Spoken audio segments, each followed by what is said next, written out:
El primer paso para empezar a programar con JavaScript, este gran monstruo del lenguaje de programación en el que se ha convertido estos últimos años, es comenzar a comprender la arquitectura o el funcionamiento de Internet y en nuestro caso la arquitectura de cliente, puesto que vamos a empezar utilizando JavaScript como una tecnología de desarrollo en cliente. Para ello veamos unas pocas diapositivas, un poco de teoría de qué significa esto de servidor, cliente y en sí cómo se inserta JavaScript dentro de esta arquitectura. Para ello, como podemos observar, este puede ser en principio una de las formatos de las peticiones más comunes que nos podamos encontrar cuando nosotros estamos utilizando Internet. Fijaos que incluso yo ahora, para realizar esta presentación que está compartida en Drive, en Google Drive, tengo un navegador abierto, aquí lo tenéis arriba, el Google Chrome, que está interactuando con una URL. Fijaos que es justamente lo que estamos explicando aquí. Veis que en primer lugar, el usuario lo que realiza, la primera acción que realiza es abrir una URL a través de un navegador. Algo súper importante cuando estamos programando con JavaScript, cuando estamos programando para Internet, cosa diferencial cuando programamos una aplicación de desktop, como pueda ser con Java, o una aplicación de móvil, como pueda ser con Swift o con Android. Fijaos que en nuestro caso lo que estamos solicitando es esta URL, esta dirección que estará almacenada en el servidor y que podrá ser lanzada bien desde un desktop. Este es mi caso ahora mismo. Se puede lanzar desde un iPad, desde un móvil, se puede lanzar desde un pad, quería decir, desde un móvil, o incluso podría ser lanzada desde cualquier dispositivo que tenga esa capacidad de poder escribir una URL, una localización, recurso de localización estándar que lo que va a dividir es el recurso que queremos obtener. En este caso veis que es la típica URL, dirección de web que hemos utilizado más de una vez de forma consciente o inconsciente, donde tenemos el dominio, Cooking Software, donde tenemos si es .es.com, es decir, de qué demarcación es y qué protocolo estamos utilizando, HTTP. Esta dirección se va no vamos a entrar en ello, se va a convertir en unos números que se llaman IP y que van a saber dónde va a tener que apuntar, dónde va a tener que realizar esa petición. Es algo así como el envío de Amazon, el envío de correos, cuando nosotros decimos que nos lo envía a tal sitio. Es exactamente lo mismo. Estamos pidiendo una localización y un recurso en concreto. En este caso el recurso es el raíz, la página frontal. El navegador, veis, en este caso Google Chrome, va a descomponer lo que decíamos antes, dicha petición, y existirá otro protocolo que va a realizar la conversión de este nombre en una IP. Es el DNS, y que no es el objetivo ahora de entrar a hablar de que es un servidor de nombre, es un servidor DNS, pero lo que hemos dicho antes nos sirve perfectamente. Es decir, lo que queremos es conseguir ese IP, ese numerito único en el planeta que nos va a poder conectar con el servidor. Una vez que el cliente ha realizado esa petición, fijaos que en el servidor deberá tener instalado tanto un sistema operativo como una serie de elementos. Nosotros le vamos a llamar pues servidores, valga la redundancia. Podemos referir servidor simplemente a la máquina física o servidor al software que va a poder analizar dicha petición. En este caso estamos realizando una petición con HTTP. Recordemos la petición, veis que estábamos pidiendo una página web que se llama comúnmente. Esta petición es capaz de entenderla el servidor, y fijaos la doble flecha, es decir, donde se ha recorrido este camino en la petición del cliente al servidor, se va a recorrer el camino contrario inverso desde el servidor hasta el cliente de una forma unívoca. No sabemos muy bien cómo se recorre esta zona intermedia, ni queremos saberla, pero sí sabemos que entre este servidor y este pad hay un canal que es único y que se va a recorrer hacia un lado, hacia arriba, lo que se suele llamar hacia servidor, o hacia abajo, hacia el cliente.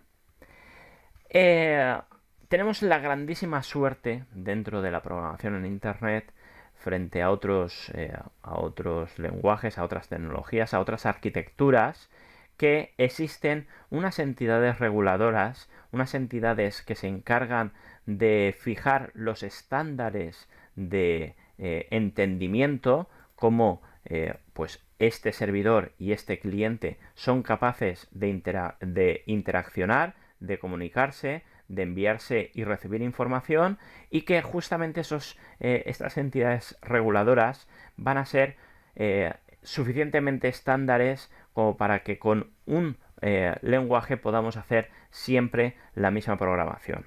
Quiero decir, un navegador va a entender más o menos exactamente lo mismo que otro navegador.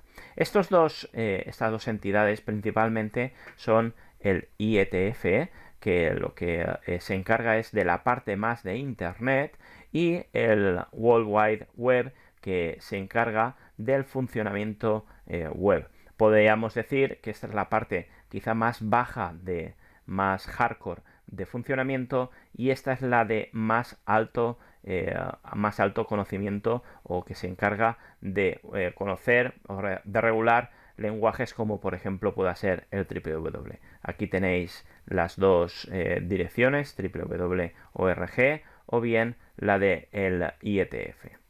Fijaos que el IETF, tal y como decíamos antes, va a tener una estructura, pero que es una estructura abierta que podemos ver si entráis dentro de la web cuál es el funcionamiento. Se realizan una serie de drafts, de páginas de trabajo o de especificaciones, que lo que nos van a permitir estos tres ámbitos va a ser ir definiendo, ir mejorando o definitivamente crear una especificación que nosotros podamos utilizar dentro de nuestros desarrollos. Ahora mismo, en los estadios en los que estamos de programación, estas partes quizás sean más transparentes, quedan más en la sombra, no sabemos tan bien cómo funcionan, pero deberíamos ser conscientes de que existen y que son abiertas para ser consultadas. El Working Group se va a encargar son las personas, los recursos de los equipos de trabajo que se van a encargar de estas tres partes. De igual forma, el consorcio 3W se va a encargar de múltiples cuestiones, entre ellas las que indico aquí, por ejemplo, la arquitectura web, el diseño web, web de servicios o tecnología XML. Cada una iremos viendo ejemplos durante el desarrollo.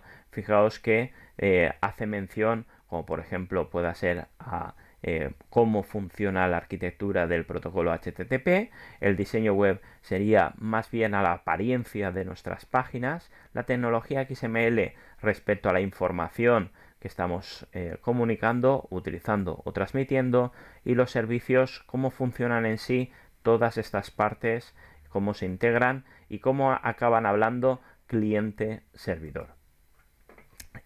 Los protocolos de Internet es quizá otro de los grandes apartados que no nos vamos a introducir mucho, pero que debemos tener presente sobre todo cuando estamos programando. Y aunque el gran protocolo a utilizar cuando estamos desarrollando mediante web es el protocolo HTTP, es el protocolo que nos va a permitir intercomunicar o lanzar lo que comúnmente se llaman páginas web, tendremos otros protocolos que debemos estar acostumbrados a saber qué es un protocolo en general y cómo buscar información. Fijaos la evolución de los diferentes protocolos más utilizados dentro de Internet. Ahora FTP quizá ya no sea tan utilizado, puesto que sean, al menos para el equipo de trabajo de desarrolladores, se ha ido sustituyendo por protocolos más de control de versiones. El HTTP, que fue creado en 1996, que aunque ya estamos hablando de más de 20 años, pues que sigue siendo una tecnología y un protocolo que está aún en sus estadios muy jóvenes si los comparásemos con otras ingenierías o con otras formas de trabajo, pero que si lo comparamos con tecnologías como Android, vuelvo a repetir, que habíamos nombrado antes, o como tecnologías de desktop que puedan ser .NET, el HTTP ya ha tenido un recorrido muy grande, que además los cambios no han sido excesivamente y con compatibilidad hacia atrás excesivamente grandes, como para poder tener la seguridad de que todo lo que desarrollemos va a ser reutilizado en múltiples escenarios. El HTTPS fue generado en el 2000, es decir, estamos hablando de hace simplemente 17 años, y ya veremos qué es la parte segura del HTTP. Fijaos, aquí tenéis una definición de protocolos de Internet. El protocolo se define como dos o más entidades de un sistema que permiten la transmisión de información. Vamos hacia atrás y veréis que cuando nosotros estábamos viendo este esquema que nos representa muy bien el funcionamiento de Internet, para que esta entidad y esta entidad sepan hablar el mismo idioma, para que esta persona sea o no inglesa y esta persona que es nativa inglesa sepa hablar el mismo idioma, deben de saber inglés. Pues lo mismo ocurre con Internet y los protocolos. Es el mecanismo de comunicación entre ambos lados de Internet. Como decía antes, el HTTP es quizá el protocolo rey dentro de la programación de Internet, aunque la programación Internet, la programación web de desarrollo, ha evolucionado tanto que nos la encontramos en múltiples escenarios, no solo para la visualización de webs. Es textual y por lo tanto el navegador es capaz de entender, de visualizar, nosotros somos capaces de leer qué es HTTP. Lo podríamos abrir, lo podríamos leer. Otra cosa sería que lo entendiésemos al 100%, pero al ser textual no está compilado ni está encriptado. Es una tecnología cliente-servidor, palabra que va a surgir múltiples ocasiones, y por lo tanto va a necesitar de alguien que realice una demanda, es el cliente, y de alguien que responda, es el servidor. Fijaos que con diferencia a la arquitectura de compilada o de desktop, no necesita de un servidor para ser ejecutado, sino que simplemente el desarrollo software sería capaz de lanzar el programa.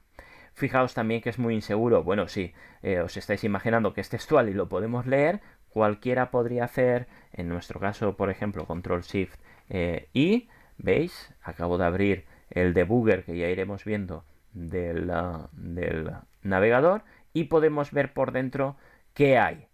Que hay significa que podemos leer lo que esta página ha programado, y por lo tanto cualquiera podría acceder a datos de forma insegura si hemos puesto datos de carácter personal en esta página. Sin embargo, ya hemos adelantado, hay mecanismos de securización. Fijaos que hemos visto aquí cómo han evolucionado los protocolos, y uno de ellos el HTTPS, y otros mecanismos que nos van a permitir que el HTTP mediante recubrimientos sea más seguro. Por último, lo hemos hablado durante toda esta pequeña presentación, incidir en las tecnologías clientes servidores. Todas las tecnologías o la gran mayoría de tecnologías de Internet, las tecnologías en las que Internet está en el medio como elemento de transmisión de la información, van a requerir de unos servidores que van a entender las peticiones que realicen los clientes. Muy importante comprender este concepto, puesto que esto nos va a hacer entender que el cliente va a realizar una petición, pero no va a tener el código. En JavaScript el código nos lo devolverá el servidor, y será entonces donde el código se ejecute y se visualice el resultado. Será en ese momento cuando sea muy inseguro si hemos colocado datos que no debían ser leídos. Pero por otro lado, fijaos la flexibilidad que nos proporciona este mecanismo, puesto que no tenemos código fijo aquí, lo tenemos aquí.